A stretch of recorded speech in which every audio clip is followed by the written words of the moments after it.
গল্প অনুতপ্ত, লেখা এসপি সেহেরিন যারা। সেদিন আমার স্ত্রীকে খুব মারধরের পর ওর বাবাকে ফোন করে বললাম ওকে এসে নিয়ে যেতে। আমার শ্বশুর মশাই প্রচণ্ড ভদ্রলোক। ফোন করার পর তিনি আর সকাল হওয়ার অপেক্ষা করেননি।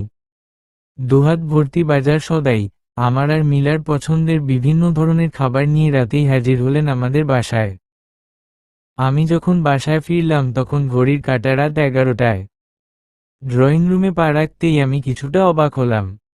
বাসায় এলাহি আয়োজন। আমার শ্বশুর মশাই সোফার উপরে আয়েসি ভঙ্গিতে বসে আছেন। টি টেবিলের উপরে হরেক রকমের নাস্তা সাজানো। আমি বিনয়ের সঙ্গে শ্বশুর মশাইকে সালাম দিলাম। তিনি সালামের জবাব দিয়ে ব্যস্ত কণ্ঠে বললেন, বসো বাবা বসো। এখন ফিরলে? তোমার জন্যই অপেক্ষা করছিলাম। তোমাকে দেখতে এমন লাগছে কেন? আচ্ছা, এখানে বসার দরকার নেই, তুমি আগে যাও, ফ্রেশ হয়ে আসো। আমি অপেক্ষা করছি। আমি বাধ্য ছেলের মতো সেখান থেকে প্রস্থান করলাম। রুমে ঢুকতে সময় দেখলাম মিলা কিচেনে কি যেন করছে। সেখানে না দৌড়িয়ে রুমে এসে সোজা ওয়াশরুমে ঢুকে লম্বা একটা শাওয়ার নিলাম। বের হয়ে বিছানার উপর পরিধানের কাপড় রেডি না পেয়ে মেজাজ বিগড়ে গেল। মিলাকে ডাক দিতে যাব তখনই সন্ধ্যাবেলার কথা মনে পড়ল। আজকে বসো অফিসে অনুপস্থিত থাকায় 5টার পরপরই অফিস থেকে বেরিয়ে গিয়েছিলাম। উদ্দেশ্য ছিল বাসায় যেয়ে ফ্রেশ হয়ে বন্ধুদের আড্ডায় যাব। বেশ ফুরফুরে মেজাজেই বাসায় ঢুকেছিলাম। দেখলাম মিলা ফ্রিজ পরিষ্কার করছে। পাশেই কিছু বাজার রাখা। বুঝলাম মাসের শেষ মিলার ফ্রিজে সব নতুন সবজি, সস, মশলা, মাছ, মাংস রাখার সময়। সব সময়ের টুকটাক বাজার মিলাই করে সব সময়। এখানে আমি বড় একটা ছাড় পাই, কারণ এসব বাজারের টাকাও আমাকে দিতে হয় না, মিলাই খরচ করে। মিলা একটি সমাজ কল্যাণ অফিসে চাকরি করে। 10 to 4টা অফিস, সরকারি চাকরি, 40,000 টাকা বেতন। আমার বেসরকারি প্রতিষ্ঠানে চাকরি। 9 to 6টা বলা থাকলেও কাজ শেষ করে বাসায় ফিরতে রাত 9টা বেজে যায়। তখন বাসায় ফিরে শরীরে আর কোন এনার্জি থাকে না। মেহমান আসলে বাজারের লিস্ট বড় হলে তখনই শুধু আমি বাজার করি। এই সময় আমাকে বাসায় দেখে মিলা বেশ অবাক হলো। আমার হাত থেকে অফিসের ব্যাগটা নিয়ে দ্রুত পায়ে কিচেনে গিয়ে চায়ের পানি বসালো। আমি ফ্রেশ হয়ে সোফায় বসতেই চায়ের কাপ এগিয়ে দিল। বলল, তাড়াতাড়ি আসবে বললে না তো? নাস্তা তৈরি করতে গেলে সময় লাগবে। আচ্ছা, ফ্রিজে চিকেন রোল আছে, ভেজে দেব? দাও। আমার বলতে দেরি হলো, ওর উঠতে দেরি হয়নি। দ্রুত হাতে ফ্রিজ থেকে বক্সটা বের করে নিয়ে কিচেনে গেল। 5-7 মিনিটের মাথায় ফ্রিজে করে গরম গরম রোল নিয়ে আসলো, সাথে আরেক কাপ চাপ। এবার আমি ওর দিকে তাকিয়ে বললাম, কখন এসেছো? এখনো ফ্রেশ হওনি কেন? বাইরের জামাকাপড় ছেড়ে পরে কাজ করা যেত না? কাজের মেয়েটাকে ডেকে নিলেই পারতে। ফেরার পথে গিয়েছিলাম, ডাকতে বলল এখন আর আসবে না, কাল সকালে এসে করে দেবে, তাই নিজেই করে নিচ্ছিলাম। কাজ প্রায় শেষ হয়ে এসেছে, তুমি নাস্তা করতে করতে শেষ হয়ে যাবে। বলেই আবার কাজে লেগে পড়ল। রোল খেতে খেতে চাটা ঠান্ডা হয়ে গিয়েছে। বললাম, চাটা ঠান্ডা হয়ে গেল তো?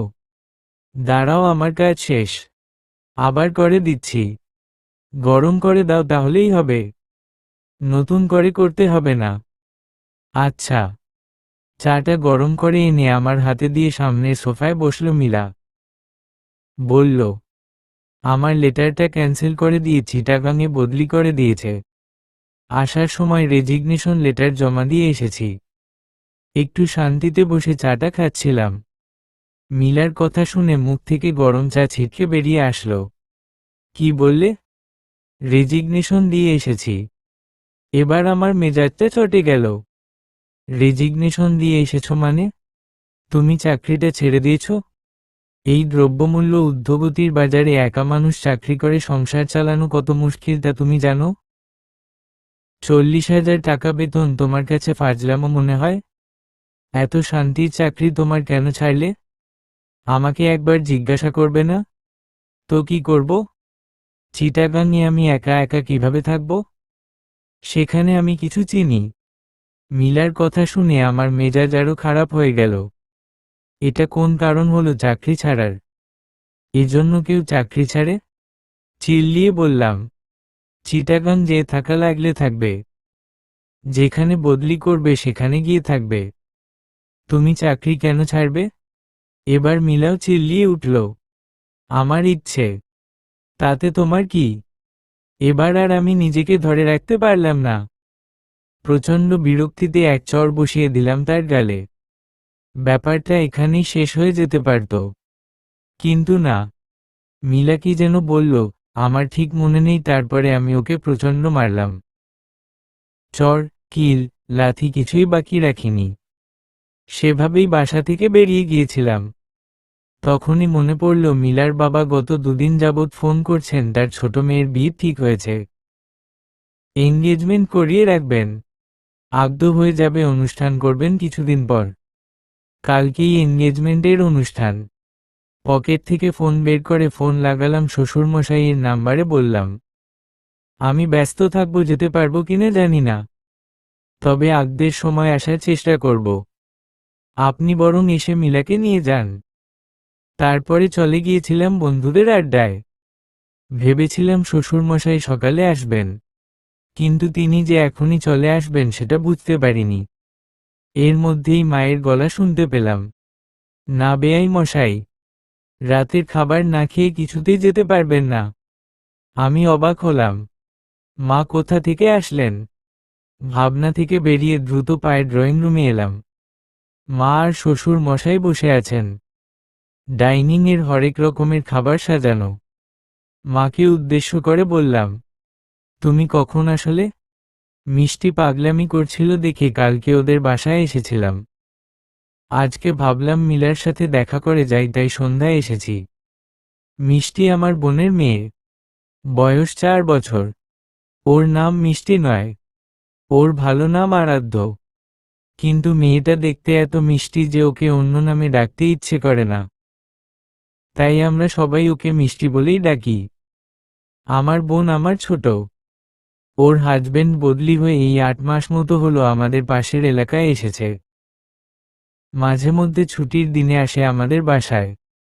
আমার বড় ভাই রয়েছে, সে ব্যবসা করে। আমরা যেখানে থাকতাম সেখানেই তার অফিস। বাবা রিটায়ারের পরে ওখানেই বাড়ি করেছিলেন। তাই বাবা মা, বড় ভাই ভাবি তারা একসাথেই থাকে। বড় ভাইয়ের বিয়ে হয়েছে 8 বছর।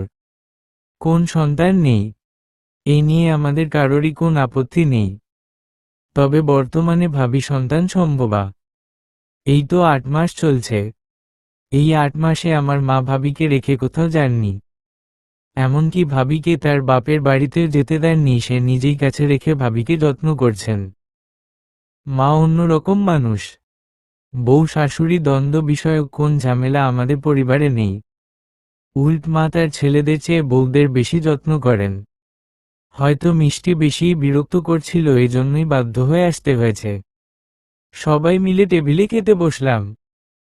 মিলা সবাইকে বেড়ে দেওয়ার পর ভাতের চামচে হাত দিতেই শ্বশুর মশাই মিলার হাত ধরে ফেললেন। নিজে দাঁড়িয়ে মোরগ পোলাও এর বাটি থেকে পোলাও তুলে দিলেন মিলার প্লেটে। মায়ের চোখে চোখ পড়তেই দেখলাম তিনি গরম চোখে তাকিয়ে আছেন আমার দিকে। মিলার মোরগ পোলাও পছন্দ।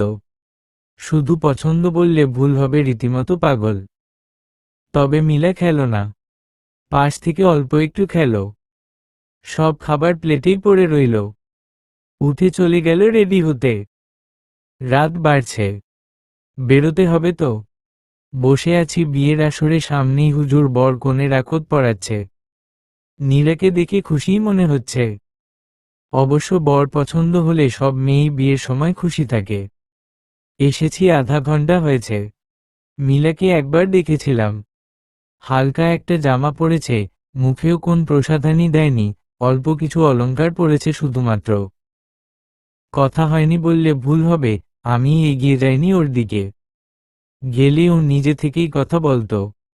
আমি শিওর। আত্মসম্মান নেই কিনা ঘণ্টাখানেক থেকে খাবার খেয়ে শ্বশুর মশাইয়ের থেকে বিদায় নিয়ে চলে আসলাম বাসায়। আসার পর থেকে মনটা খচখচ করছে, কিছুই ভালো লাগছে না। মিলার মুখটা মনে পড়ছে, কি মলিন লাগছিল দেখতে। একটু কথা বললে কি হতো? না, আমি বেশি ভাবছি।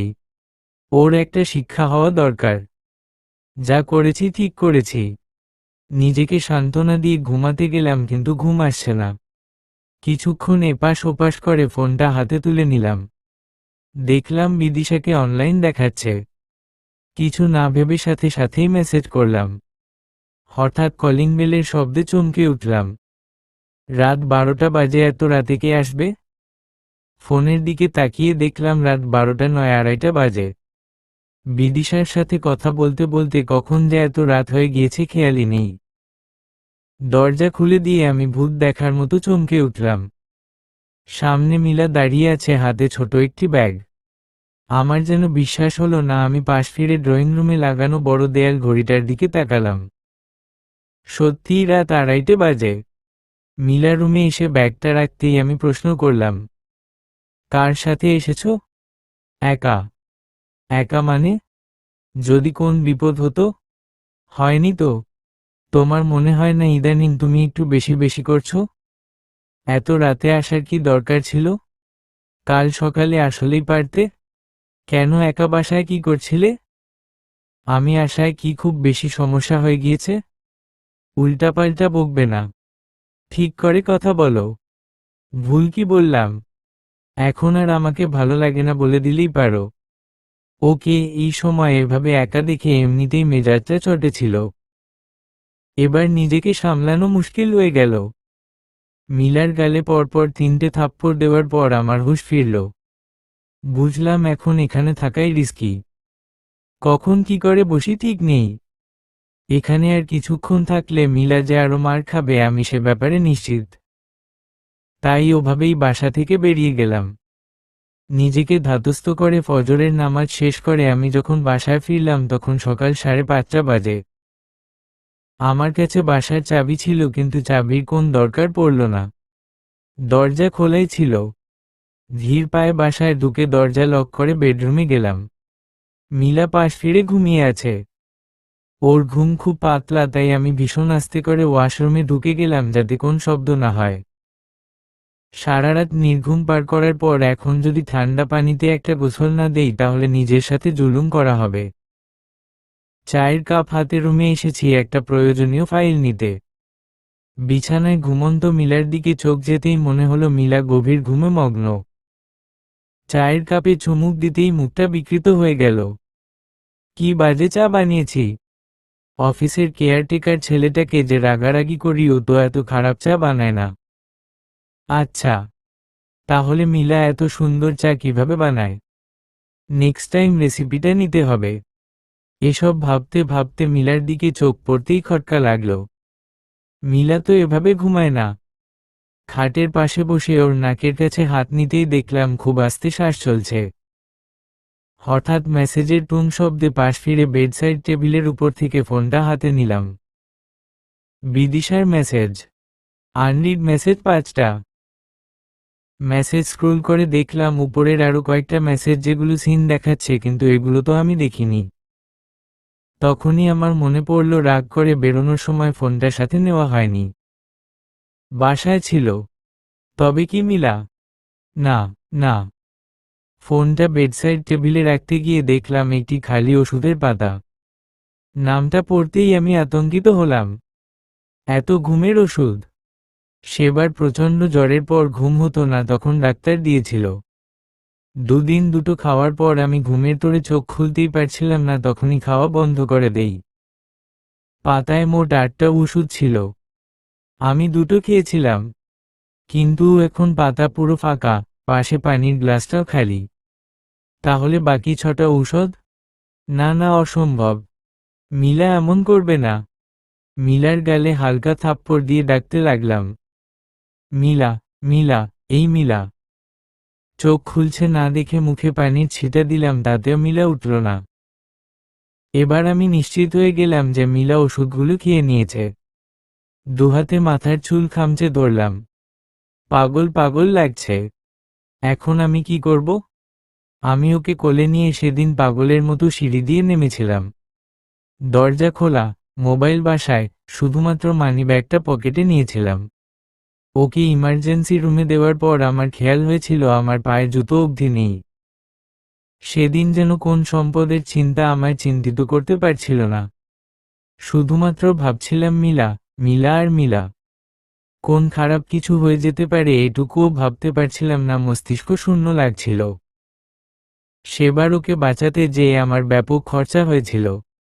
কিন্তু এখানেই শেষ নয়।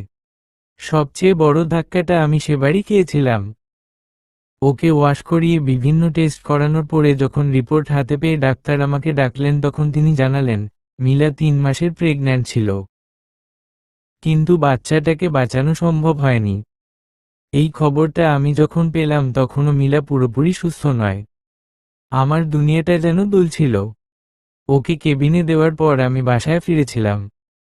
তখনও আমার বা মিলার পরিবারের কেউ জানে না এই খবর।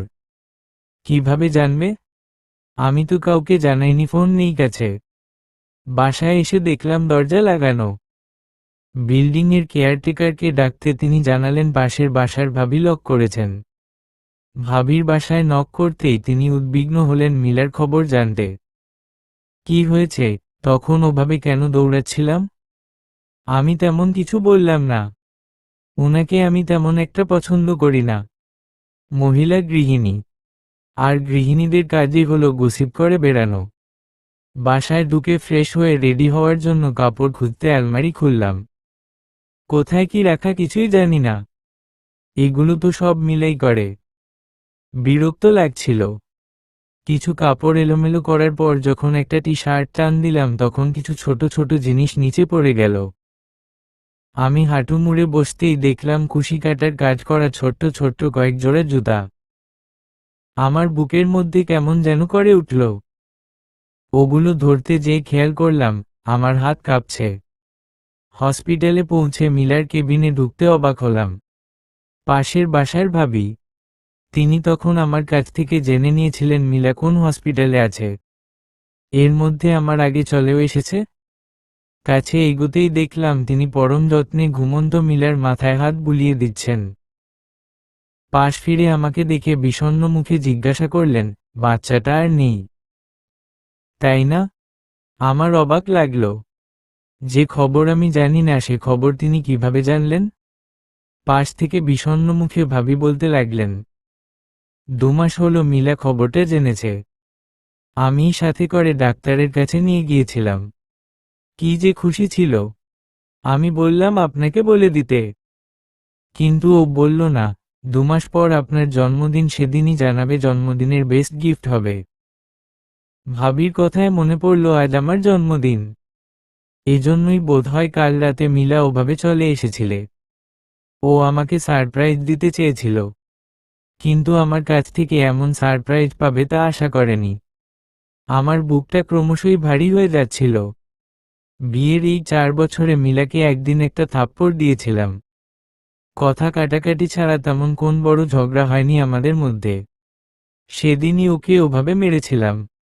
আমার কি হয়েছিল আমি নিজেও জানি না।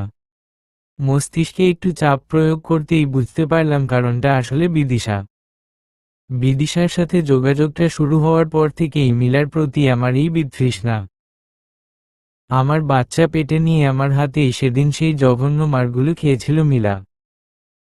ও বোধহয় সেদিন বিশ্বাস করতে পারেনি আমি ওকে ওভাবে মারব। বুকের ব্যথাটা যেন আর একটু বেড়ে গেল। আমি কি করেছি? ওকে ভুলে কিভাবে আমি বিদিশার সাথে যোগাযোগ করতে পারলাম? আমি যে এত খারাপ তা আমার নিজেরই জানা ছিল না। অনুতপ্ততার আগুনে পুড়তে লাগলাম। বুঝলাম এই আগুন সহজে থামার নয়। রাত হয়ে এসেছে। মিলার এখনো জ্ঞান ফেরেনি। আমি এখনো কাউকে জানাইনি। এবার জানানোর প্রয়োজন মনে করলাম। প্রথমেই মাকে ফোন করলাম। ফোন রিসিভ করে মা উদ্বিগ্ন কণ্ঠে বলতে লাগলেন, বাবু তোকে এখনই ফোন করতাম। নীলাশার ছেলে হয়েছে। ইমার্জেন্সির কারণে দুপুরে হসপিটালে আনতে হয়েছিল। এই কিছুক্ষণ আগে বাবুকে আমাদের হাতে দিল। কি সুন্দর হয়েছে। তোরা কখন আসবি? আমি আস্তে করে জিজ্ঞেস করলাম। ভাবি কেমন আছে? বাবু সুস্থ? দুজনেই ভালো আছে। তোর কণ্ঠটা এমন লাগছে কেন? মায়ের এই প্রশ্ন নিজেকে সামলাতে পারলাম না। চোখ থেকে দুফোঁটা পানি গড়িয়ে পড়ল। ধরা গলায় বললাম, মা একটা খারাপ খবর আছে। মা ভীষণ শীতল কণ্ঠে প্রশ্ন করলেন, কি হয়েছে? মিলা ঠিক আছে? না, হসপিটালে। বেহুশ। পরবর্তী 2 ঘন্টার মধ্যেই মা বাবাকে নিয়ে হসপিটালে পৌঁছে গেলেন। মিলার বাবাকেও জানিয়েছিলাম, তিনি এলেন আরও কিছুক্ষণ পর কি একটা কাজে শহরের বাইরে ছিলেন। মা বাবা আসার ঘণ্টাখানেকের মধ্যেই সকলে খবর পেয়ে হাসপাতালে চলে আসলেন।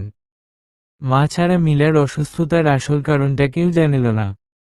সবাই জানলেন মিলার মিসক্যারেজ হয়েছে। 2 দিন হসপিটালে থাকতে হয়েছিল। মা সঙ্গে থাকলেন, অন্য কাউকে থাকতে দিলেন না। হসপিটাল থেকে বাসায় আসার পরে মিলা একদম চুপচাপ হয়ে গেল। মিলা যে খুব বেশি চঞ্চল তা কিন্তু নয়। তারপরে কেমন যেন ঠান্ডা হয়ে গেল।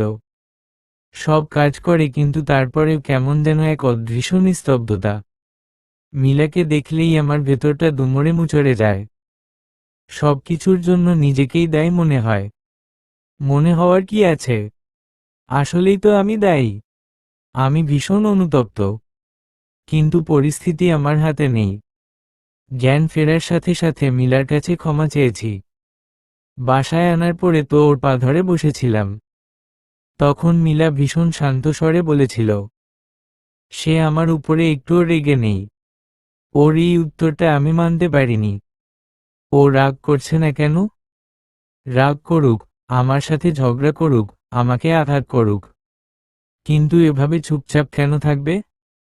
সবকিছুর মাঝে থেকে যেন কোথাও সে নেই।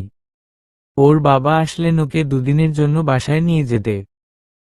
তার ধারণা বাসায় সারাদিন একা থাকলে ওর আরও খারাপ লাগবে।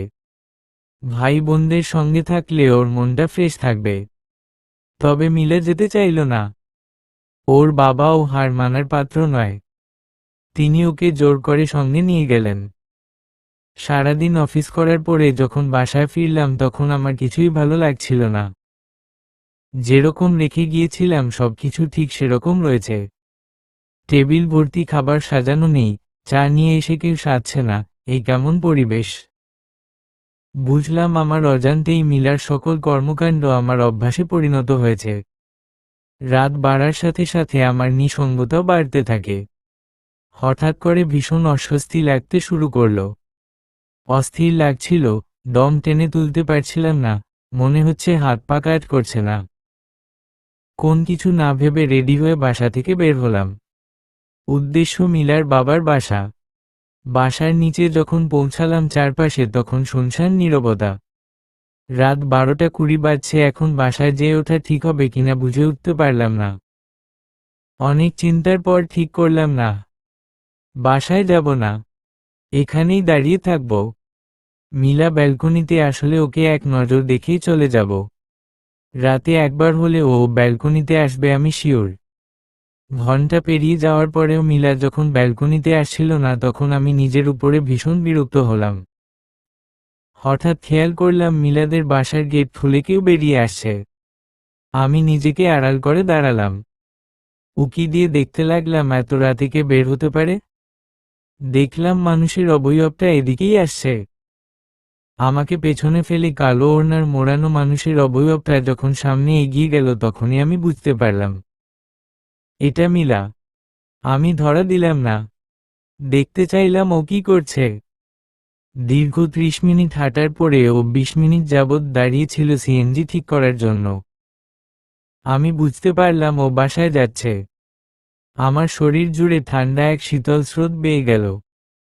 আমি ওবারে 2টো রাইড বুক করলাম। ওর পিছু পিছু বাসায় আসলাম। দরজায় তালা দেখে ও দাঁড়িয়েছিল। আমি আসতেই জিজ্ঞাসা করল, কোথায় গিয়েছিলাম? বললাম, ফার্মেসিতে ওষুধ কিনতে। গ্যাসের প্রবলেম হচ্ছে। মিলার কোনো প্রত্যুত্তর করল না। আমিও সেদিন ওকে আর কিছু জিজ্ঞাসা করিনি। ওর ভালোবাসার কাছে আমার সবকিছুই যেন ঠুনকো লাগছিল। আমি যথাসাধ্য মিলার যত্ন করতে শুরু করলাম। ওর সাথে সাথে থাকতাম, অনবরত কথা বলতাম, ওকে বিরক্ত করতে চাইতাম কিন্তু কিছুতেই লাভ হতো না। ও চুপচাপ থাকতো আর সমস্ত কাজ একাই করতে থাকতো। আমি কোন কাজ করতে গেলে কিছুতেই করতে দিত না। আমি রাগ করতাম তবে কোন লাভ হতো না। এভাবে মাস 6 পেরোনোর পর আমি বুঝতে পারলাম মিলা স্বাভাবিক জীবন যাপনের মধ্যে নেই। কয়েকজনের সাথে কথা বলে ওকে সাইকিয়াট্রিস্টের কাছে নিয়ে গেলাম। ডক্টর প্রথম দিন ওর সঙ্গে কথা বলে আমাকে কিছুই বললেন না। তবে 3টে সেশন যাওয়ার পরে ডক্টর আমাকে জানালেন মিলার আরও আগে থেকে চিকিৎসা নেয়ার দরকার ছিল। প্রেসক্রিপশন অনুযায়ী ওষুধ আর ডক্টরের পরামর্শ অনুযায়ী আমি সকল কাজ করতে লাগলাম। ডক্টর বললেন ওর সঙ্গে মিলে কিছু অ্যাক্টিভিটিজ করতে। সেই অনুযায়ী 2 দিন পার্কে হাঁটতে গিয়েছিলাম। তখন আমি অনুধাবন করলাম বাচ্চাদের দেখে ও আরও বিষণ্ণ হয়ে যায়। এবার আমি পার্কে যাওয়া বাদ দিয়ে ওকে নিয়ে পাশের একটি বৃদ্ধাশ্রমে গেলাম। সেখানে 2 দিন যাওয়ার পর সেখানকার ম্যানেজার আমাকে একটি কাজের অফার দিলেন। মিলা 2 দিনেই ভীষণ রকমভাবে বৃদ্ধদের সঙ্গে মিলেমিশে গিয়েছে, তাই সে থাকলে তাদের দিয়ে বিভিন্ন অ্যাক্টিভিটিস করানো সহজ হবে। আমিও বিনা বাক্যে অফারটা মেনে নিলাম। পরবর্তীতে খেয়াল করলাম আমি সময় না পেলেও মিলা একা একাই সেখানে যাচ্ছে। প্রথম 4 মাস আমি সঙ্গে করে মিলাকে ডাক্তারের কাছে নিয়ে যেতাম। তারপর থেকে ও একাই যেতে লাগলো। আমারও কাজের প্রেশার ছিল। ভাবলাম ও স্বাভাবিক জীবনে ফিরছে তাই স্পেস দিলাম। এভাবে 2 মাস পেরানোর পর আমি অফিসের একটি মিটিংয়ে থাকা অবস্থায় মিলার ডাক্তারের ফোন এলো। তিনি আমাকে জানালেন পরদিন মিলার অ্যাপয়েন্টমেন্ট আছে। আমি যেন একবার আসি, তবে মিলার সঙ্গে নয়, মিলাকে না জানিয়ে। ওর পেছনে আমার খটকা লাগলো। আমি ডক্টরকে জিজ্ঞাসা করছিলাম কোন সমস্যা কিনা, কিন্তু তিনি আমাকে কিছুই জানালেন না, শুধু যেতে বললেন। পরদিন ডক্টরের চেম্বারে যাওয়ার পরে তিনি আমাকে তার রুমের এক কোণে পর্দার আড়ালে একটি চেয়ারে বসালেন। যথারীতি সময়মতো মিলার ট্রিটমেন্ট শুরু হলো। এক পর্যায়ে তিনি মিলাকে হিপনোটাইজ করলেন। মিলা বলতে শুরু করল, আমার যখন 6 বছর বয়স, ক্লাস 1-এ পড়ি, সবকিছু বুঝতে শিখেছি। সেই সময় আমার বাবা মা আলাদা হওয়ার সিদ্ধান্ত নিলেন। মা আমাকে জানালেন তারা দুজনে মানসিকভাবে অনেক আগেই আলাদা হয়ে গিয়েছেন। শুধুমাত্র আমার একটু বড় হওয়ার অপেক্ষা করছিলেন সামাজিকভাবে আলাদা হওয়ার জন্য। মা বাবা আলাদা হওয়ার 5 মাসের মাথায় মা বিয়ে করে পাড়ি জমান সুদূর প্রবাসে। তবে আমার সঙ্গে নিয়মিত কথা হতো। আমার জন্য বিভিন্ন গিফট পাঠাতেন। বছর পর যখন দেশে আসতেন তখন অনেক কিছু নিয়ে আমার সাথে দেখা করতে আসতেন। বাবাও বিয়ে করলেন। আমি তখন দাদির সাথে থাকতাম। সমস্যা শুরু হলো 2 বছর পর থেকে। হঠাৎ করে দাদি মারা গেলেন। তখন আমি সম্পূর্ণ একা হয়ে গেলাম। তার পরপরই নতুন মায়ের একটা মেয়ে হলো। তিনি আমাকে যাও একটু দেখাশোনা করতেন, সেটাও পুরোপুরি বন্ধ হয়ে গেল। বাবা অফিস থেকে ফিরেই ছোট মেয়েকে নিয়ে ব্যস্ত হয়ে যেতেন। আমি পড়া বাদ দিয়ে বসে বসে সেগুলো দেখতাম। নিজে বেড়ে খেতে পারতাম না, বিধায় 3 বেলার জায়গায় 1 বেলা খাওয়া জুটত। রাতে যখন বাবা খেতে বসতেন তখন খাবার বেড়ে মাছের কাঁটা ছাড়িয়ে দিতেন। ওই 1 বেলাই খাওয়া হতো, কারণ বাকি 2 বেলা তো বাবা অফিসে থাকতেন। সব সময় ক্লাসে প্রথম হওয়া আমি পরীক্ষায় ফেল করলাম। কারণ দাদি নেই, কেউ তো পড়াতে বসায় না। এবার বাবার টনক নড়ল। তিনি আমাকে কাছে ডেকে জিজ্ঞাসা করলেন পরীক্ষায় ফেল করার কি কারণ। আমি কিছুই বলতে পারলাম না। আমাকে নিয়ে ছোটখাটো একটা সালিশ বসল। সেখানে সিদ্ধান্ত হলো আমাকে বোর্ডিং স্কুলে দেয়া হবে। আমাকে যেদিন বাবা আর নতুন মা মিলে রেখে আসতে গেলেন, আমি সেদিন বাবার হাত ধরে একটা প্রশ্ন করেছিলাম, এখানে কি আমাকে খাবার বেড়ে দেওয়া হবে? বাবা কোন উত্তর দেননি। তবে পরদিন তিনি আবার এসেছিলেন। সেখানের এক আয়াকে ঠিক করে দিয়ে গিয়েছিলেন যে 3 বেলা আমার খাবার বেড়ে দেবে। প্রথম প্রথম নিজের দায়িত্ব থেকেই বয়স্ক মহিলাটা আমার খাবার বেড়ে দিতে আসতেন। কিন্তু পরবর্তীতে তিনি আমাকে ভালোবেসে ফেলেছিলেন। আমি বুঝতে পারতাম। আমার ভালো লাগতো, তবে তাকে কিছু বলতাম না। নির্লিপ্ততা থাকতাম। সব সময়ের মতো সহজে কারো সাথে মিশতে পারতাম না, বিধায় কোন বন্ধু ছিল না। একাকিত্ব আমাকে কুড়ে কুড়ে খেত। বলতে বলতে মিলার বন্ধ চোখের পাতা দিয়ে দুফোঁটা অশ্রু গড়িয়ে পড়ল। আমি যেন জমে গিয়েছিলাম। মিলা এগুলো কি বলছে? ওর বাবার বর্তমান স্ত্রী ওর আপন মা নয়? আমাদের বিয়ের এই 4.5 বছরে অপরিবর্তনীয় এই কঠিন সত্যটা আমি জানতে পারিনি। কই, আমি তো কখনো ওর আপন মায়ের সঙ্গে কথা বলতে দেখিনি। এজন্যই কি মিলা কখনো ওর বাবার বাসায় থাকতে চাইতো না? নীরবতা ভেঙে খুব আস্ত করে নরম স্বরে ডাক্তার ফের প্রশ্ন করলেন, তারপর কি হয়েছিল? বোর্ডিং থেকেই প্রাইমারি, মাধ্যমিক শেষ করলাম। উচ্চ মাধ্যমিকের বোর্ড পরীক্ষার ঠিক 2 মাস আগে সেই আয়া খালা ছুটিতে গেলেন গ্রামের বাড়িতে। তার 2 দিন পর নিয়ম মাফিক বাবা এলেন আমার সাথে দেখা করতে। দেখা করা শেষে বাবা যখন বোর্ডিংয়ের ম্যানেজারের কাছে খোঁজ খবর নিতে গেলেন, তখন ম্যানেজার তাকে জানালেন, গত 2 দিন যাবৎ আমি খাবার খেতে যাইনি। আমার রুমমেটের কাছে খবর নিয়ে জেনেছে আমি রুমেও কিছু খাইনি। একথা শুনে বাবা অবাক হলেন, কারণ আমি তাকে কিছুই জানাইনি। ম্যানেজারের সাথে কথা শেষ করে বাবা আবার আমার কাছে এলেন। বাবা আমাকে না খাওয়ার কারণ জিজ্ঞেস করতে আমি বলেছিলাম, আমাকে কেউ খাবার বেড়ে দেয়নি। আমার কথা শুনে বাবা সেই প্রথম দিনের মতোই চুপ করে কিছুক্ষণ আমার মুখের দিকে তাকিয়েছিলেন। তারপর আমার হাত ধরে বাইরে নিয়ে গেলেন। হোটেলে যেয়ে আমার পছন্দের সকল খাবার অর্ডার করে নিজের হাতে বেড়ে আমাকে খাওয়ালেন। সেদিনের পর থেকে বাবার মাঝে কিছু পরিবর্তন দেখতে পেলাম। তিনি কারণে অকারণে ফোন করতেন, কেমন আছি, খাবার খেয়েছি কিনা জানতে চাইতেন। এভাবে উচ্চ মাধ্যমিক শেষ করার পর পাবলিক ভার্সিটিতে চান্স পেলাম। গার্লস হোস্টেলে থাকতে শুরু করলাম। ততদিনে মায়ের সাথে যোগাযোগটা অনেক হালকা হয়ে গিয়েছে। তবে তার গিফট পাঠানো কিন্তু বন্ধ হয়নি। নিয়ম করে বছরে একবার দামি প্রসাধনীর সাথে আমার অ্যাকাউন্টে কিছু টাকা পাঠাতেন। নিঃসঙ্গ আমার জীবনে ভার্সিটির ফার্স্ট ইয়ারে কিছু বন্ধু জুটল। ওদের সকলের সঙ্গে সময়টা আমার ভালোই কাটছিল। 9 জনের বন্ধু গ্রুপের 5 জনই ছিল ছেলে। তার মধ্যে 3 জন আমাকে প্রেমের প্রস্তাব দিয়েছিল। একজন প্রকাশ্যই সবসময় বলতে থাকতো ভালোবাসি ভালোবাসি। আমি কাউকে কোন সুযোগ দেইনি। আমি সব সময় অপেক্ষা করেছি আমার সেই পার্টনারের, যার সাথে আমি পবিত্র বন্ধনে আবদ্ধ হব। আমার জীবনে সবচেয়ে গুরুত্বপূর্ণ লোকটি আমার জীবনের এলো কোন প্ল্যান প্রোগ্রাম ছাড়াই। আমার হাজবেন্ড দেখতে এসে আমাকে অনেক পছন্দ করলেন। ওর সাথে আমার সম্পর্কটা যে বিয়ে পর্যন্ত আগাবে তা আমি কখনো চিন্তাও করিনি। আমাদের বিয়েটা এত তাড়াহুড়োয় হয়ে গেল যে আমি কাউকে জানানোর সুযোগ অবধি পাইনি। আর এটাই আমার জীবনে এক নতুন সমস্যার উদ্ভব করল। আমার সেই পাগল বন্ধু রাসিফ আমাকে রীতিমতো ডিস্টার্ব করতে লাগলো। সে এই বিয়ে মানে না, আমার হাজবেন্ডকে সে ছাড়বে না, আরও কত শতাজব কথা। এরপর আমি তার সঙ্গে যোগাযোগ পুরোপুরি বিচ্ছিন্ন করে দিলাম। তারপরেও সে আমার পিছু নিয়েছিল। তখন আমি জেনে বুঝে তাকে কঠিন অপমান করলাম। কারণ আমি জানি এই কাজ করলে সে ঘেন্নায় আমার পিছু ছেড়ে দেবে। হলো তাই। কিন্তু তার সঙ্গে আমার আবার দেখা হলো চাকরিটা ছাড়ার মাস 6 আগে। তখন সে আমাকে জানালো আমার হাজবেন্ড আমাকে ভালোবাসে না। সে তার পুরনো প্রেমিকের সাথে যোগাযোগ করছে। আমি তার কথা বিশ্বাস করিনি। বললাম, প্রমাণ দেখাও।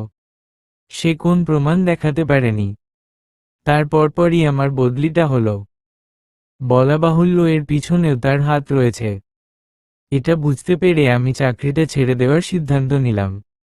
কারণ মানুষের সমস্যা শুনতে শুনতে আমি তখন মানসিকভাবে বিপর্যস্ত হয়ে যাচ্ছিলাম। প্রেগন্যান্সির কারণে শরীরেও কিছু পরিবর্তন লক্ষ্য করছিলাম। হঠাৎ করেই মিলা উত্তেজিত হয়ে গেল। ওর অস্বাভাবিক আচরণে আমি পর্দার আড়াল থেকে বেরিয়ে আসলাম। মিলা চিৎকার করতে চাইছে কিন্তু পারছে না। গলা দিয়ে গড়গড় আওয়াজ বের হচ্ছে। ওকে দেখে আমার ভীষণ ভয় লাগলো। আমি ওর হাতটা শক্ত করে চেপে ধরলাম। ও শান্ত হলো না। হাত পা ছোড়াছুড়ি শুরু করলো। এবার আমি ওকে শক্ত করে জড়িয়ে ধরলাম। ডক্টর ইনজেকশন পুশ করার পরে আস্তে আস্তে ও শান্ত হয়ে ঘুমিয়ে পড়ল। মিলার ভালোবাসার গভীরতা সেদিন কিছুটা হলেও অনুভব করতে পারছিলাম। নিজেকে নিজে ধিক্কার জানালাম। আমি নিজেকে প্রশ্ন করলাম, এত সুখ ছেড়ে তুই কিসের পেছনে ছুটছিলি এতদিন? ভেতর থেকে কোন উত্তর পেলাম না। সেদিনের পর থেকে আমার ধ্যান জ্ঞান সবকিছুই মিলা। নিজে প্রতিনিয়ত অনুতপ্ত তার আগুনে পুড়তাম। আর ওকে ঠিক অতটাই যত্ন করতাম। তার বছর খানেক পর মিলার কোল আলো করে এল আমার রাজকন্যা মেহরিশ। এবার মিলা পুরোপুরি স্বাভাবিক জীবনে ফিরে আসলো। মেহেরিশ আমাদের ঘরে এক নতুন আলোর ঝলক ফেলল। ওর জন্মের পর আমরা আর দ্বিতীয় কোন বাচ্চার পরিকল্পনা করিনি। তাহলে বোঝো ও আমাদের কতটা শখের আর আদরের সম্পদ। আর তুমি তার সেই গালে আঘাত করেছ যেখানে চুমু ব্যতীত অন্য কোন ফুলের টোকাও পড়েনি। এবার তুমিই বলো, তোমার ঠিক কি শাস্তি হওয়া উচিত? এতক্ষণ খুব আগ্রহ নিয়ে আমার কথাগুলো শুনছিল ইয়াসির। এবার ও লজ্জা, অপমান কিংবা অনুতপ্ততা যে কারণেই হোক না কেন মাথাটা নিচু করে ফেলল। আমি বুঝলাম এবার আমার কাজ শেষ। ভাই ভাবিকে বলে দিও তারা যেন এ ব্যাপারে আমাকে আর কল না করে। আমি তাদের ফোন রিসিভ করব না। ইয়াসির মাথা নেড়ে সম্মতি জানালো। আর একটা কথা, আগামী মাসে বালির 3টে টিকিট বুক করেছি। মিলার ইচ্ছে হয়েছে সে সমুদ্রের নীল পানিতে আমার হাত ধরে পা ভেজাবে। এবার তুমি চিন্তা কর চতুর্থ টিকিটটা তুমি বুক করবে কিনা। এই বলে আমি কফি শপ থেকে বেরিয়ে আসলাম। সন্ধ্যা নেমে এসেছে। পশ্চিম আকাশটা রক্তিম হয়ে এসেছে। আপনারা সবাই চিন্তা করছেন না এতক্ষণ ধরে আমি কার সাথে কথা বলছিলাম? এ হলো আমার আপন বড় ভাইয়ের অনেক সাধনার একমাত্র ছেলে ইয়াসির। আমার একমাত্র মেয়ের একমাত্র জামাই। মিলা আর মেহেরিশ গল্প করছে। আমি বারান্দায় চায়ের কাপ হাতে বসে আছি। মিলা আজ মেহেরিশের সাথে ঘুমাবে। তাই আমি গল্পের বইয়ের মধ্যে ডুবেছিলাম। হঠাৎ পানির পিপাসায় উঠে ড্রয়িং রুমে যেতেই খেয়াল হলো রাত 12টা বাজে। আমি পানি খেয়ে চুপচাপ কোন আওয়াজ না করে নিজের রুমে গিয়ে বারান্দায় বসলাম। 20 মিনিট পর খেয়াল করলাম বাসার মেইন গেট খুলে কেউ বেরিয়ে যাচ্ছে। আমি মুচকি হাসলাম। দোতলা থেকে নেমে গেটের কাছে আসতেই দেখলাম মেহেরিশ একা নয়, ইয়াসির দাঁড়িয়ে আছে ওর সঙ্গে। কিছুক্ষণ দাঁড়িয়ে থাকার পর দেখতে পেলাম দুজন হাত ধরে এগিয়ে যাচ্ছে সামনের দিকে। কখনো কখনো অনুতপ্ততা আর ক্ষমা দুটি বিপরীত পক্ষ মিলেমিশে নতুন সূচনা করতে পারে। বাসার মেইন গেট লাগিয়ে উপরে উঠে এলাম।